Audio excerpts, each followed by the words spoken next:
30장 1절로 12절인데 우리가 시간도 관계상 6절부터 9절까지만 합독하도록 하겠습니다. 30장 역대하 30장 6절로 9절 696쪽에 6절부터 9절까지 제가 한 절 읽고 여러분들 한 절 읽고 교독하도록 하겠습니다. 보발꾼들이 왕과 방백들의 편지를 받아 가지고 왕의 명령을 따라 온 이스라엘과 유다에 두루 다니며 전하니, 일러스되 이스라엘 자손들아, 너희는 아브라함과 이삭과 이스라엘의 하나님 여호와께로 돌아오라. 그리하면 그가 너희 남은 자 곧 아수르 왕의 손에서 벗어난 자에게로 돌아오시리라. 너희 조상들과 너희 형제 같이 하지 말라. 그들은 그의 조상들의 하나님 여호와께 범죄하였으므로 여호와께서 멸망하도록 버려두신 것을 너희가 똑똑히 보는 바니라. 그런즉 너희 조상들 같이 목을 곧게 하지 말고 여호와께 돌아와 영원히 거룩하게 하신 전에 들어가서 너희 하나님 여호와를 섬겨 그의 진노가 너희에게서 떠나게 하라. 너희가 만일 여호와께 돌아오면 너희 형제들과 너희 자녀가 사로잡은 자들에게서 자배를 입어 다시 이 땅으로 돌아오리라. 너희 하나님 여호와는 은혜로우시고 자비하신지라. 너희가 그에게로 돌아오면 그의 얼굴을 너희에게서 돌이키지 아니하시리라 하였더라. 아멘. 아멘. 우리가 이제 전도에 대해서 계속 강조를 하면서 우리 권사님도 기도해 주셨지만 10만 번 예수 믿으라 전하는 캠페인도 하고 있습니다. 여러분, 이를 위해서 이제 3월 우리가 세끼 금식 기도도 하고 또 철야 기도도 준비되어 있어요. 이런 기도 모임 또 철야 기도, 그러면 좀 마음이 뜨거워지시고 설레십니까? 아니면 그냥 막 냉랭하고 나와 상관없다고 생각되십니까? 여기 앉아 계신 분들 중에 많은 분들은 한때 기도에 뜨거운 열정을 가지고 부흥회라는 말 들으면 마음이 막 뜨겁고 가슴이 막 이렇게 설레고 해서 다른 교회에서 와서 부흥회도 참석하고 기도원에 가서 기도하기도 하고 철야 기도 그러면 막 이렇게 설레는 마음으로 철야 기도에 참석하는 분들이 많죠. 예. 저도 그랬습니다. 어렸을 때 이웃 동네에서 부흥회 한다고 하잖아요. 그러면 이웃 마을 교회까지 찾아가서 부흥회 참석하고 방언으로 기도하고 막 그렇게 통성으로 기도하던 시간들이 기대가 되었습니다. 그래서 저희 어렸을 때는 목이 막 걸걸하게 하고 다니는 청소년 때 그때 그러면 와, 너 은혜 받았구나 그냥 어른들이 칭찬해주고 그랬던 때가 있었습니다. 여러분, 그런데 요즘은 어떻습니까? 기도 모임보다는 친교 모임이 더 그냥 기다려지고 철야 기도 모임보다는 집에서 쉬고 싶은 생각이 훨씬 우리 가운데 더 많은 것 아닙니까? 예배 자리에 앉아 있는데, 몸은 앉아 있는데 마음은 딴 데가 있고, 말씀은 들어도 나와 상관없다는 선입견을 가지고 그냥 빨리 끝나기를 바라는 마음이 더 훨씬 많지는 않습니까? 만약 그렇다면 오늘 본문은 굉장히 우리에게 큰 도전이 될 것입니다. 왜냐하면 히스기야가 바로 그 자리에 있던 이스라엘 백성들에게 말을 했는데 이 백성들도 똑같은 우리와 비슷한 형편에 있었기 때문에 그렇습니다.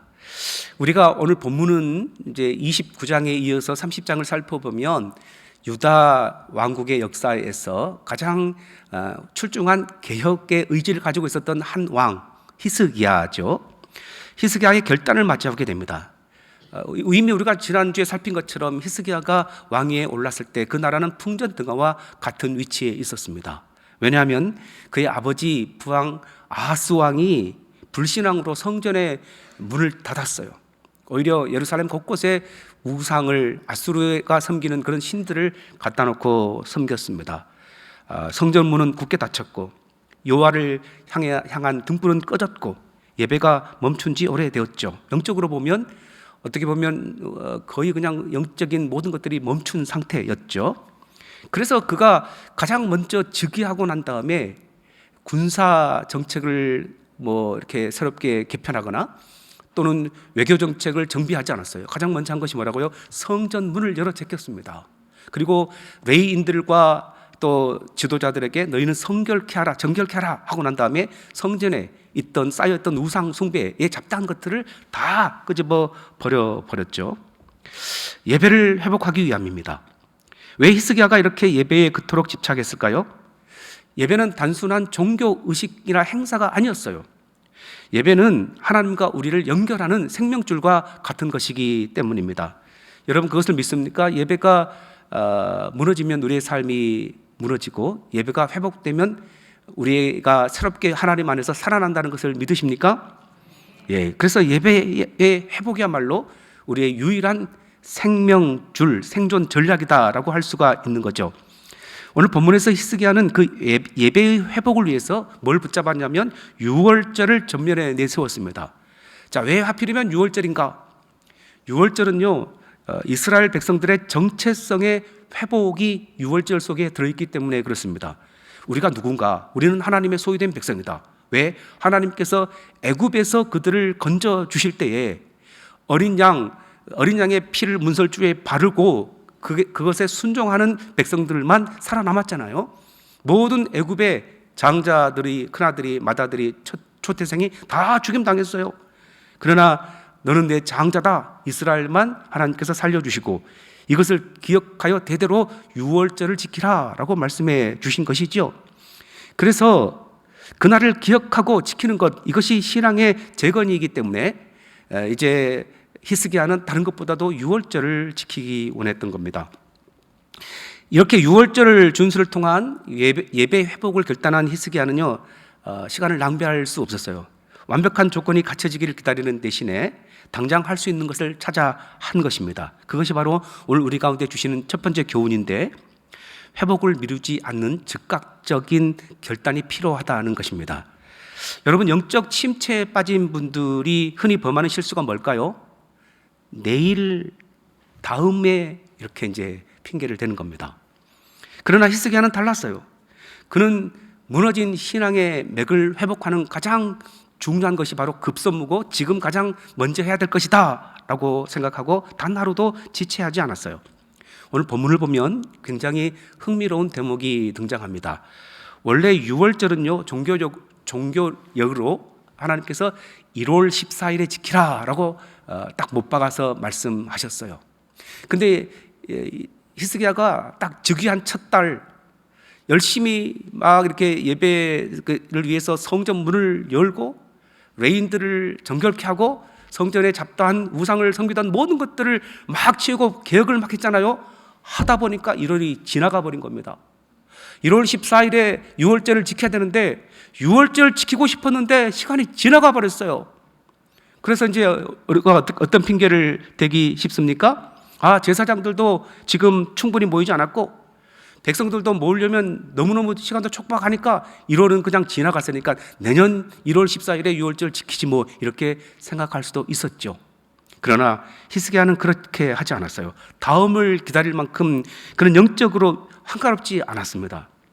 그는 방백들과 즉시 의논했어요. 그리고 한 달 뒤인 2월이라도 1월이 아니라 1월 14일이 아니라도 2월에라도 유월절을 지키기로 2절에 보면 결정을 하게 됩니다.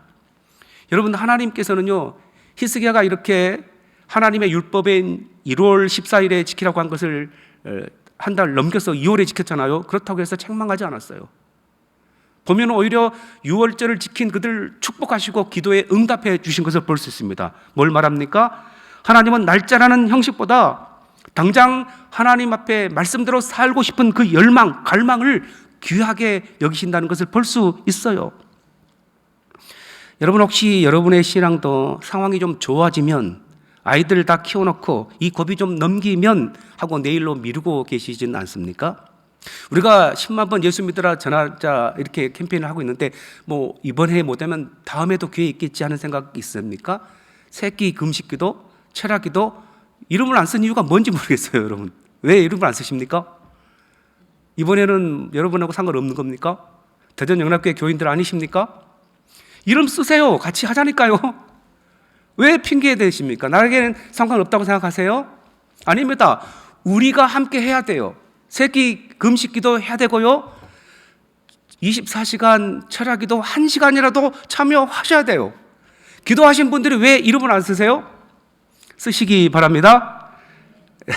안 쓰시고 싶은가 이렇게 아멘 소리가 적은 것 같은데요.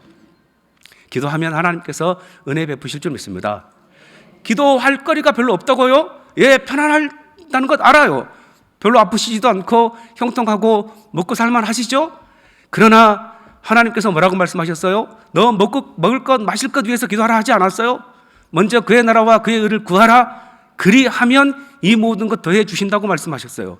여러분, 뭘 위해서 기도하라고요? 내 자신 아프지도 않고 또 자녀들도 형통하고 먹고 살만해도 하나님의 나라를 위해서 10만 번 그 예수 믿으라 전하는 일들이 우리 가운데 일어나도록 VIP를 작정하고 우리 교회가 구원받는 자를 더해지는 역사가 일어나도록 하나님의 나라와 의를 위해서 기도하면 하나님께서 우리에게 필요한 모든 것들을 더하여 주실 줄 믿습니다.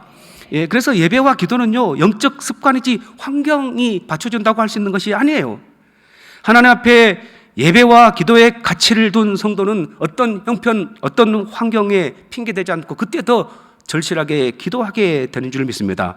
그래서 여러분, 다음 기회에 이 문제 해결해 놓고 자꾸 미루지 마시고 이번 기회에 내가 하나님 앞에 순종할 기회로 하시고 함께하는 우리가 되시기 바랍니다. 아멘.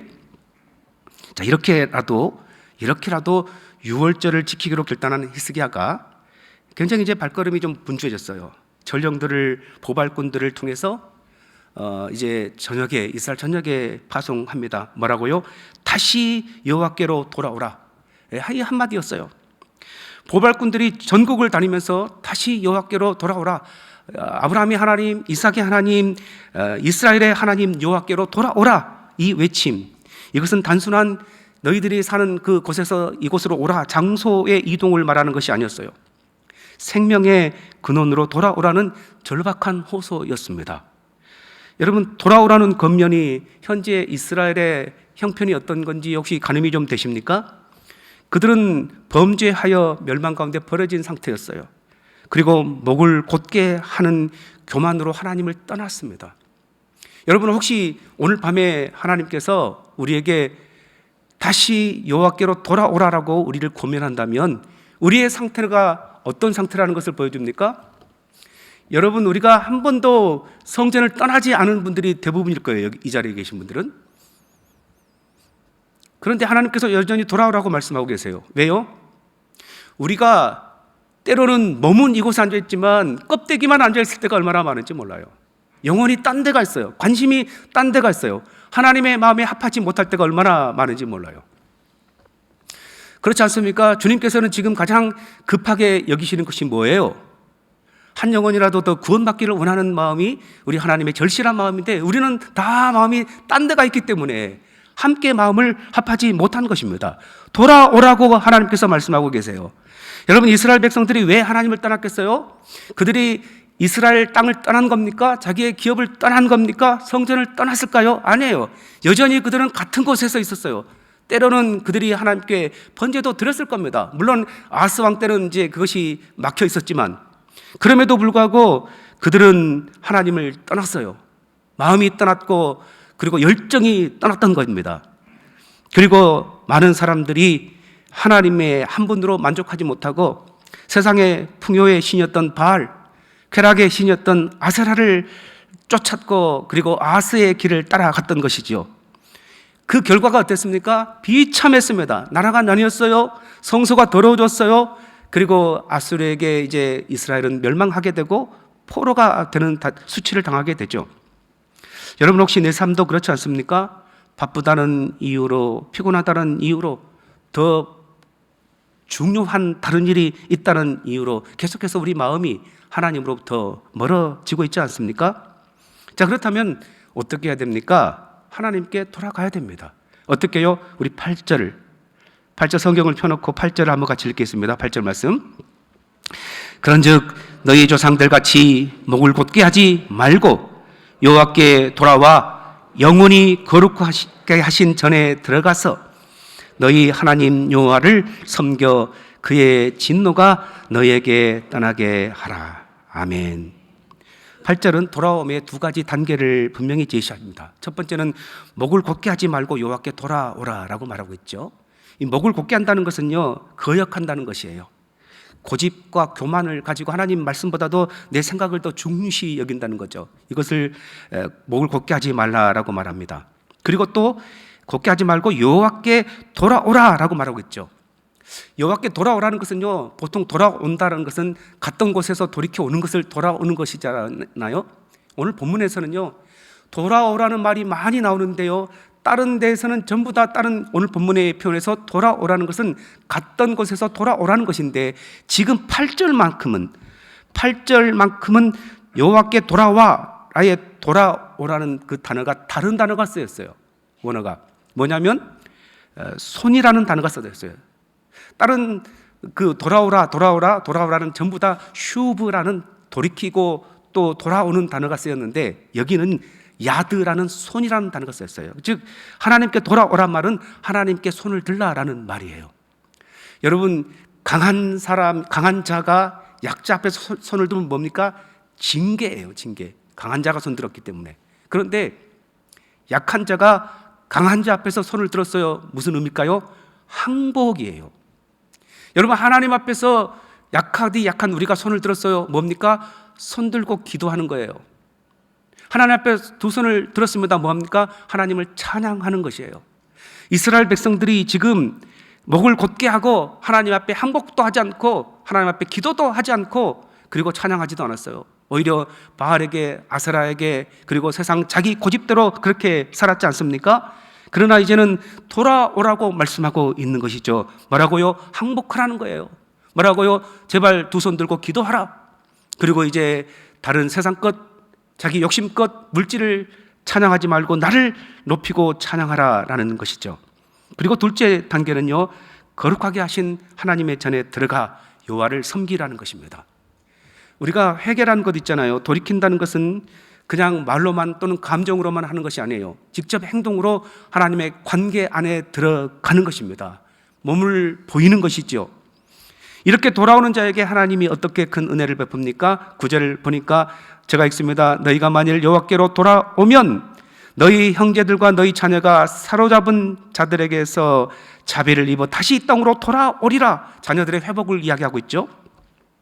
너희 하나님 여호와는 은혜로우시고 자비하신지라 너희가 그에게로 돌아오면 그의 얼굴을 너희에게서 돌이키지 아니하시리라. 가장 놀라운 약속이 이것이죠. 그의 얼굴을 너희에게서 돌이키지 아니하시리라. 전에는 하나님이 우리를 외면했어요. 아무리 우리가 부르짖어도 하나님께서 주목하지도 않았어요. 왜요? 우리가 하나님을 떠났기 때문에. 그러나 돌아오면 손들고 하나님 앞에 회개하고 찬양하고 기도하면 하나님께서 얼굴을 비춰주시고 외면하지 않고 우리 가운데 시선을 우리 가운데 주신다라는 것이죠. 여러분, 혹시 하나님과 나 사이에 거리가 생기지는 않았습니까? 생겼다면 무엇이 우리를 하나님께로부터 돌이키게 만들었어요? 혹시 돈입니까? 취미생활입니까? 자녀입니까? 아니면 남에게 말 못할 죄의 습관입니까? 오늘 하나님은 우리에게 히스기야를 통해서 유다 전역에 그리고 이스라엘 전역에 보발꾼들을 보내서 너희 여호와께로 다시 돌아오라고 고면했던 것처럼 하나님은 우리에게도 동일하게 다시 돌아오라고 하나님께서 고면하고 계십니다. 여러분, 우리는 무엇에서 돌이켜 하나님께로 돌아가야 합니까? 히스기야가 보낸 보발꾼들이 전한 메시지가 동일했어요. 다시 여호와께로 돌아오라는 것이었어요. 그런데 반응은 두 가지로 나타났습니다. 10절에 보면 어떤 사람들은 비웃으며 조롱했어요. 지금 나라가 망해가는데 무슨 예배고 무슨 기도냐라고 비웃었어요. 오늘날도 마찬가지잖아요. 지금 이렇게 첨단 문명이 발달되어 있고 AI 혁명 시대가 되었는데 무슨 이렇게 바쁜데 기도냐, 무슨 전도냐, 이렇게 비웃음이 우리를 흔들어 놓을 때가 있어요. 그러나 그 비웃음 속에서도요, 아셀과 므낫세와 스불론 중에 몇 사람은 겸손한 마음을 가지고 하나님께 나왔어요. 이스라엘 전역에요, 유다는 유다와 베냐민 두 지파로 구성되어 있죠. 북이스라엘은 몇 지파입니까? 9지파예요. 9지파. 근데 그 중에서 아셀 지파, 므낫세 지파, 스불론 지파 중에서 그냥 3지파 중에서만 6지파는 다 비웃었어요. 몇 사람이 겸손한 마음을 가지고 하나님 앞에 나왔어요. 자신의 무능함을 인정하고 하나님의 긍휼을 바라는 태도 있죠. 여러분, 예루살렘으로 가는 그 길이 얼마나 외롭겠습니까? 왜요? 대부분 사람들이 비웃고 조롱했잖아요. 이웃이 비웃고 가족들이 붙잡습니다. 그럼에도 불구하고 하나님 앞에 마음을 내려놓고 겸손한 마음으로 나오는 그 소수는요, 굉장히 힘들었을 겁니다. 그럼에도 불구하고 나오는 거죠. 하나님은 비웃는 군중이 아니라 조롱을 감수하고서라도 나오는 소수의 기도하고 여호와를 갈망하는 사람을 통해서 역사하신 줄 믿습니다. 많은 분들이 잠자고 있고 많은 분들이 관심이 없어요. 오늘 본문에도 마찬가지예요. 북이스라엘의 6지파에 되는 사람들은 다 조롱하거나 비웃거나 무관심했어요. 오직 소수만 하나님 앞에 나왔습니다. 부흥의 불씨가 이들을 통해서 일어난 겁니다. 12절에 놀라운 말씀을 해줍니다. 하나님께서 뭐라고 말씀하셨냐면 다시 여호와께로 돌아오라고 말씀하셨어요. 다시 손을 들라는 거예요. 다시 기도의 손을 들고 다시 항복하고 다시 찬양하라고 말씀하셨어요. 그때에 하나님의 손이 그들을 붙들어 주신다고 말씀하고 있죠. 그러니까 그들이 순종할 힘을 얻고 그들이 하나님 앞에 회복할 마음, 그들이 가진 것 같지만 실은 하나님의 손이 붙들어 주셨다는 거예요. 여러분, 세상의 조롱보다, 세상의 시선보다, 가치보다 하나님께 항복의 손을 들고 하나님께 기도의 손을 드는 우리가 되시기 바랍니다. 그때 하나님께서 우리 손 붙들어 주시고 새롭게 하여 주실 줄 믿습니다. 자, 히스기야가 오늘 본문에서 예배의 회복만이 살 길이다, 그 예배의 한복판에 유월절을 지켜야 된다라고 보발꾼들을 저녁에 보냈지 않습니까? 유월절 결과가 어땠냐? 이어지는 말씀 쭉 앞에 보면, 나중에 보면 이스라엘 역사상 솔로몬 이후 이토록 큰 기쁨이 없었다고 말씀하고 있어요. 온 백성이 자원하여 예물을 드리고 마침내 하나님께서 하늘에서 그들의 기도를 들어주셨다고 밝히고 있습니다. 왜요? 예배가 살아나면요, 나라가 살고, 예배가 살아나면 개인의 삶도 기뻐지고, 예배가 살아나니까 삶 전체가 완전히 하나님께서 인정해 주시는 삶이 되는 것입니다. 여러분, 다시 한번 우리의 마음을 살펴보시기 바랍니다. 혹 우리의 인생에 가뭄이 찾아왔습니까? 삶의 곳곳이 무너져 내리고 있습니까? 해답은 예배의 재건에 있어요. 다시 여호와께 돌아오라, 다시 손을 들고 기도하라, 다시 항복하라. 이것이 오늘 우리에게 외치시는 하나님의 권면인 줄 믿습니다. 언제요? 미루지 말고 바로 지금. 시간이 좀 지났다고 내년에 또는 다음 게 아니에요. 지금 해도 늦지 않습니다. 오늘 우리가 손을 들고 주께 나가는 복된 시간이 될 줄 믿습니다. 그때에 하나님의 손이 든 두 손을 붙들어 주실 것인 줄 믿습니다. 여러분, 이제 기도하십시다. 기도할 텐데요, 그래서 오늘 우리는 짧은 시간이지만 우리 두 손을 들고 이렇게 항복하는 마음으로 한번 두 손을 들어보시기 바랍니다. 눈을 감고 이렇게 기도하실 텐데요, 주님, 제 삶에 무너진 예배와 기도를 내일로 미루지 않고 오늘 기도하기를 원합니다. 다음으로 형편되면, 상황이 좋아지면, 마음이 생기면 그때 하겠다고 핑계하지 않겠습니다. 오늘 제가 하나님께 항복합니다. 오늘 제가 기도에 손들기를 원합니다. 주님, 예배가 밥 먹여주냐, 기도하면 만사가 오케이냐, 이런 세상의 비웃음과 내면의 조롱 때문에 주님 흔들렸던 제 마음을 고백합니다. 하지만 오늘 다시 한번 주님 앞에 두 손 들고 항복하며 나옵니다. 주님, 이 손 꼭 붙들어 주십시오. 주님의 얼굴빛을 비춰 주시고 저를 받아주시며 회복의 역사가 있게 도와주시고 부흥의 주인공이 되게 하여 주옵소서. 다 같이 주여 한번 부르고 동성으로 기도하겠습니다. 주여.